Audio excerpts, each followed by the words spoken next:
they get a gift sent to them called Caitlin Clark.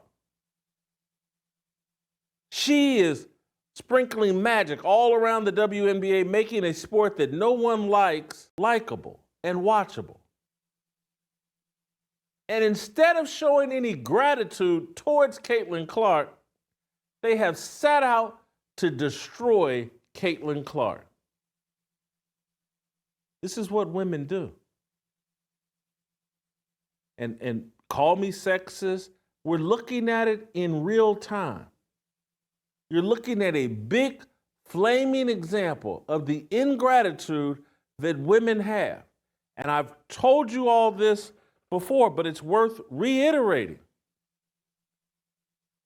Women have created this narrative, and their handlers and the Marxists have created this narrative that, oh my God, if it wasn't for these sexist men, we would have built the first airplane. We would have built the first computer if it wasn't for these sexist men. We would have built the first cars. We would have paved train tracks all across America so that people could travel out west. We would have paved roads so stagecoaches could take roads out west into undiscovered territory.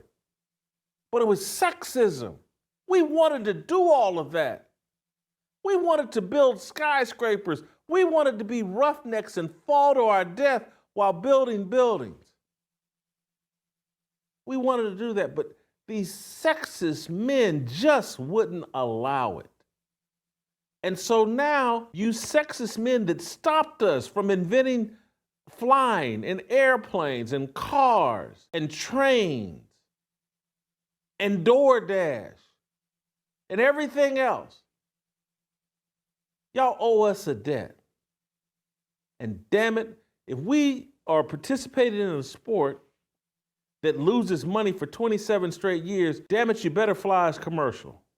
I mean, you better fly as private. And if a gift comes from out of nowhere called Caitlin Clark, but she doesn't fit the demographics that we want to celebrate, she's not black and she's not lesbian, we will destroy her rather than build up this league. There's no gratitude here. And so I want to elaborate on a point I made earlier this week about why the resistance to Caitlin Clark. This is how angry and the lack of gratitude that these women have. The WNBA for 25, 26 years has basically been a traveling lesbian sex cult.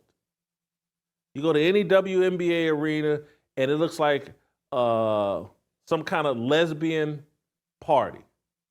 You fly the rainbow over the arena, let everybody know, like, this, it's about to go down up in here in this arena. There's going to be, Brittany Griner's going to be here, Diana Taurasi's going to be here, and this arena is going to be filled with other lesbians. This is our safe space. This is our place to party. This is our pickup lounge. This is our hangout. This is our nightclub. This is our strip club. And so what have they done? Just think this through. What's the argument against Caitlin Clark at this point now? It's her fans.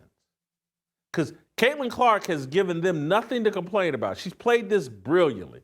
She has said nothing. She hasn't been aggressive with any of these people. She hasn't done anything. And so they know that. And so what they now complain about is her fans.